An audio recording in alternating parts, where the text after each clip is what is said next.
Misteri Sultanul Aulia. Benarkah Syekh Abdul Qadir Al-Jilani satu-satunya sebagai raja dari semua wali? Ikuti terus video kisah para Sultanul Aulia dari masa ke masa hingga kini.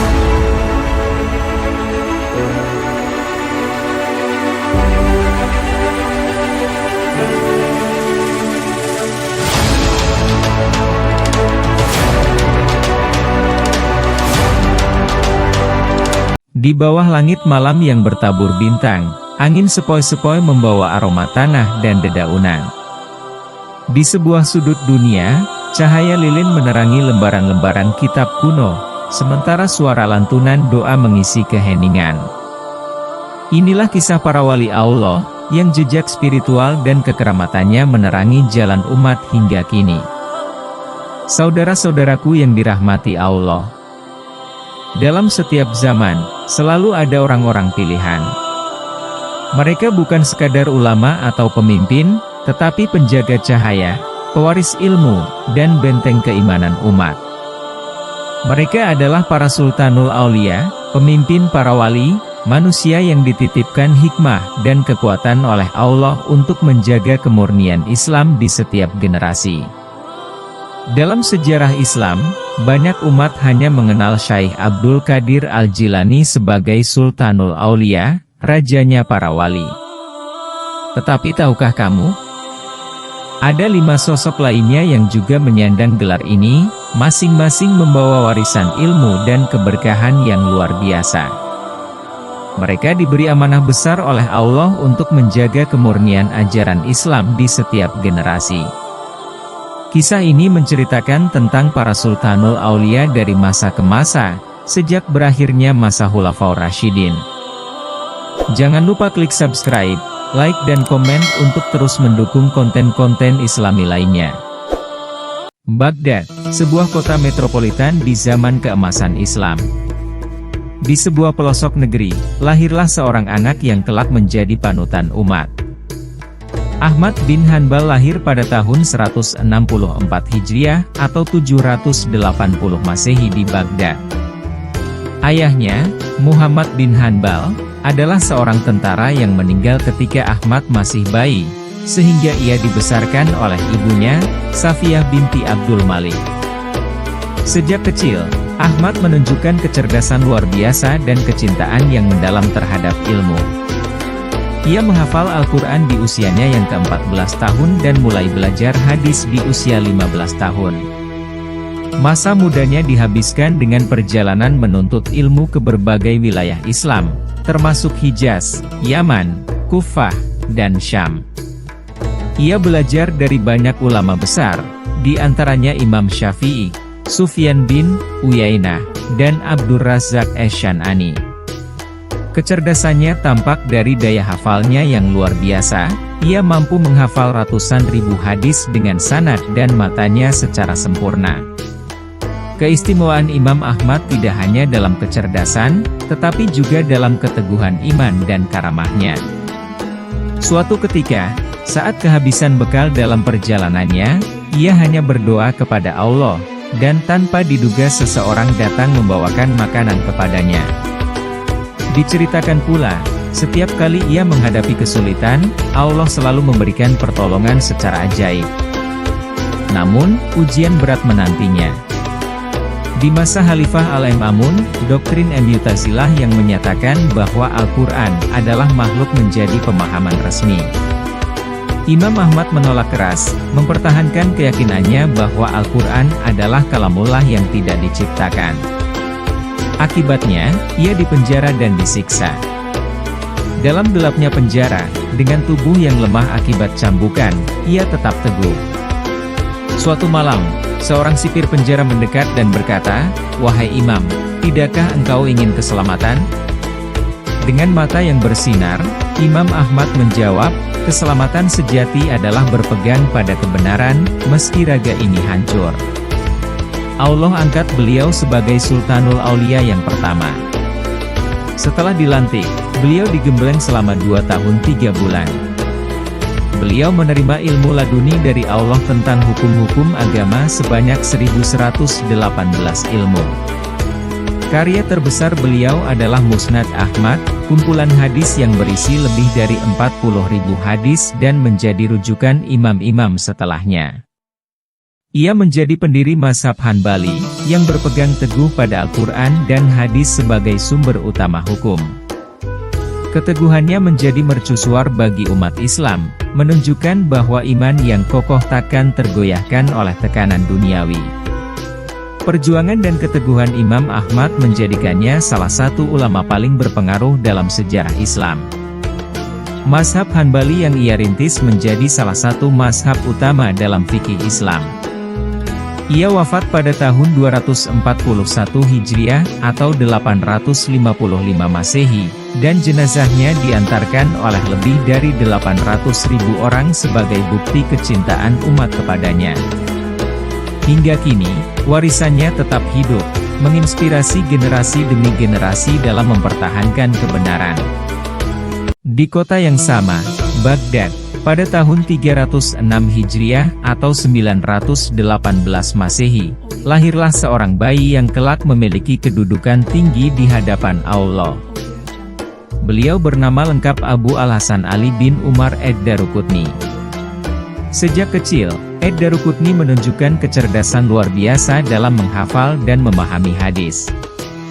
Ia menimba ilmu dari banyak ulama hadis besar, di antaranya Ibnu Mujahid, pakar qiraat Al-Quran, Ibnu Sa'idi Al-Hazzaz, Ibnu Kanbar, Ibnu Abi Dawud, anak dari Imam Abu Dawud, penyusun Sunan Abu Dawud. Daruqutni dikenal memiliki hafalan yang sangat kuat, hingga mampu mengoreksi kesalahan perawi dan mencermati perbedaan dalam sanad dan matan hadis. Syekh ad-Daruqutni diangkat sebagai Sultanul Aulia menggantikan Syekh Imam Ahmad bin Hanbal. Setelah beliau dilantik, beliau digembleng selama 2 tahun. Beliau menerima ilmu laduni dari Allah yang berkaitan dengan hukum-hukum agama sebanyak 98 ilmu, ditambah seluruh ilmu laduni yang diterima oleh Syekh Imam Ahmad bin Hanbal. Di antaranya hukum riba, yang akan diceritakan di video terpisah. Karyanya yang paling terkenal adalah Sunan ad-Daruqutni, salah satu kitab hadis yang menjadi rujukan utama dalam ilmu fikih dan hadis. Kitab ini berisi hadis-hadis yang tidak terdapat dalam kutub as-sittah, yaitu 6 kitab hadis utama. Selain itu, ia juga menulis banyak kitab dalam bidang hadis, fikih, dan ushul fikih. Pada tahun 385 Hijriah atau 995 Masehi, ad-Daruqutni wafat di Baghdad. Kepergiannya menjadi kehilangan besar bagi dunia Islam, tetapi warisannya tetap abadi dalam ilmu hadis dan fikih.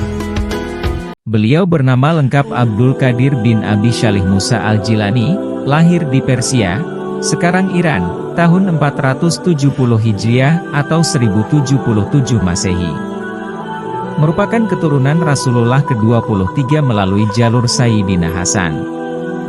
Sejak kecil, ia menunjukkan kecerdasan dan ketakwaan luar biasa.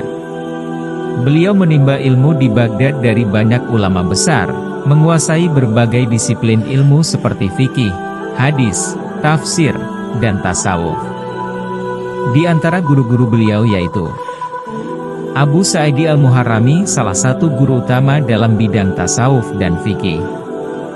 Ibnu Aqil Al-Hanbali, ulama besar dalam mazhab Hanbali yang mengajarkan beliau ilmu fikih dan teologi Islam.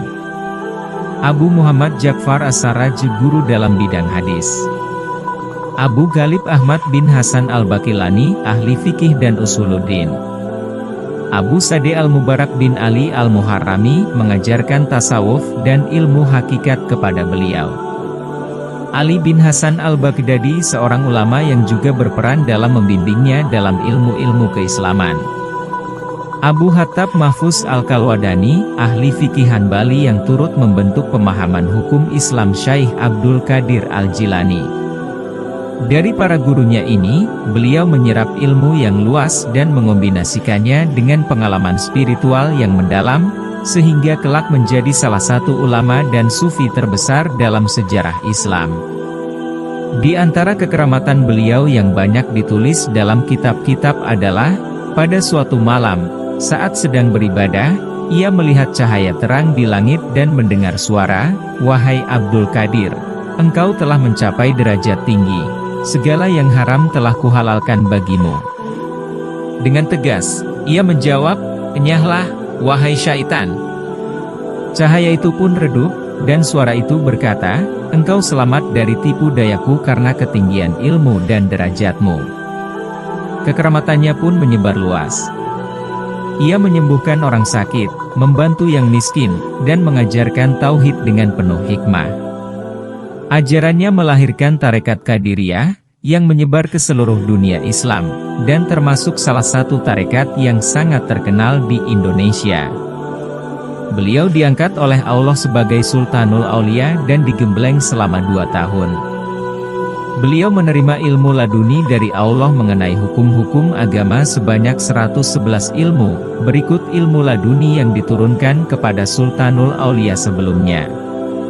Salah satu di antaranya adalah hukum membakar dupa, yang termasuk ke dalam hukum sunnah muaddadah.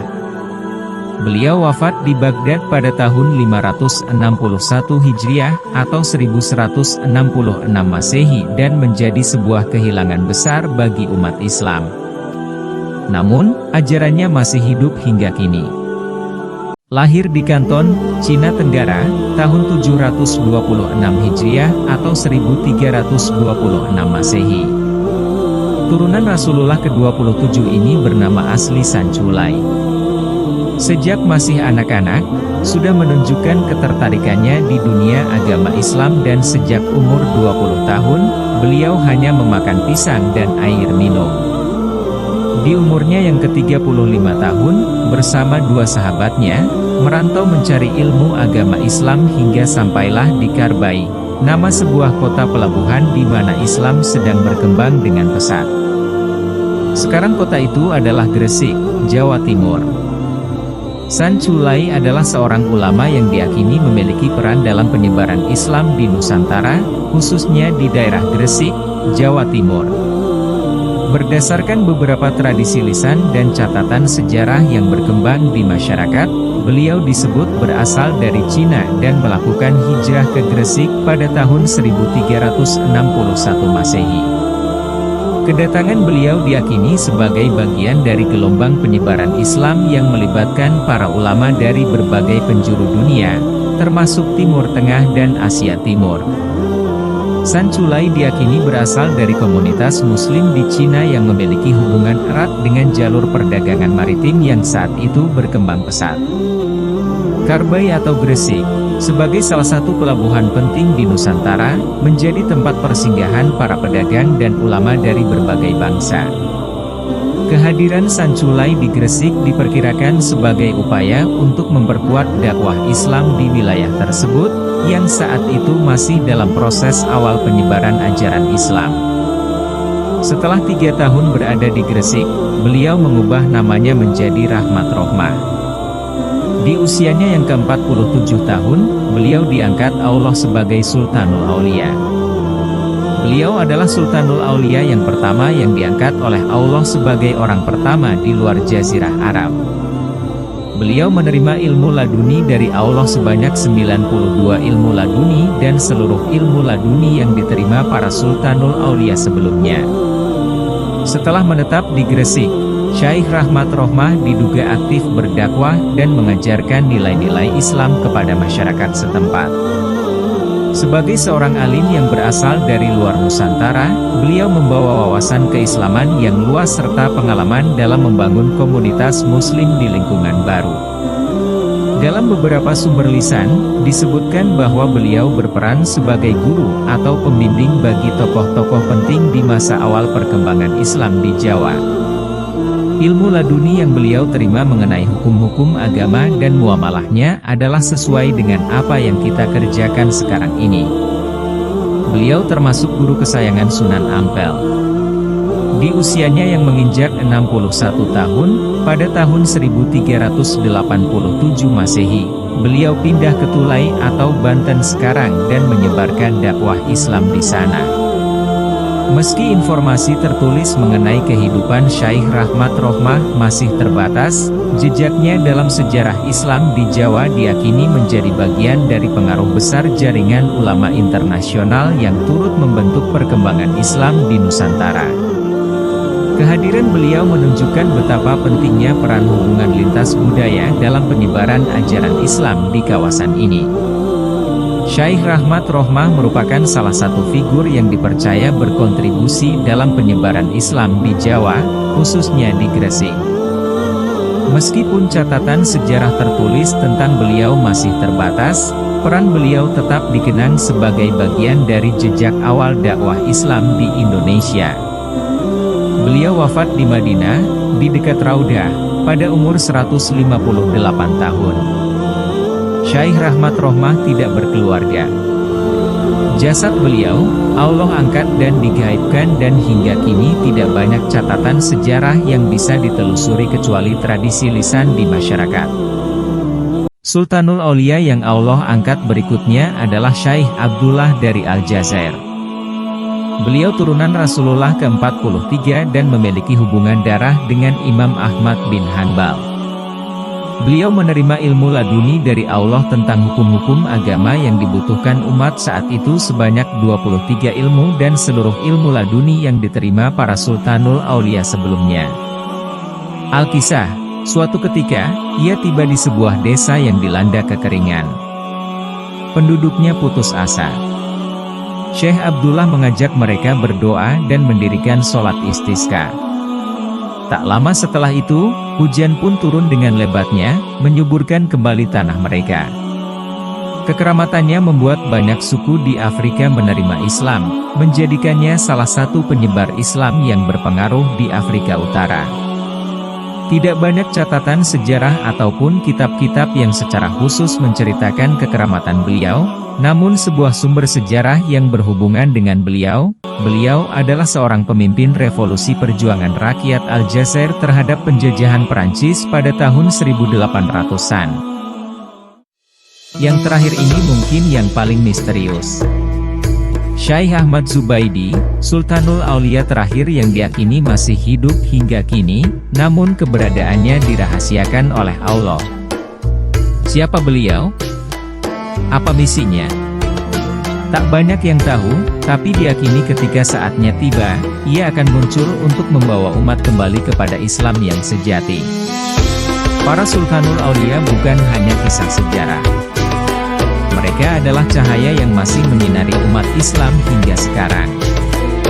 Ilmu mereka terus hidup dalam kitab-kitab, tarekat mereka tetap membimbing hati manusia, dan doa-doa mereka masih menjadi benteng perlindungan bagi kita semua.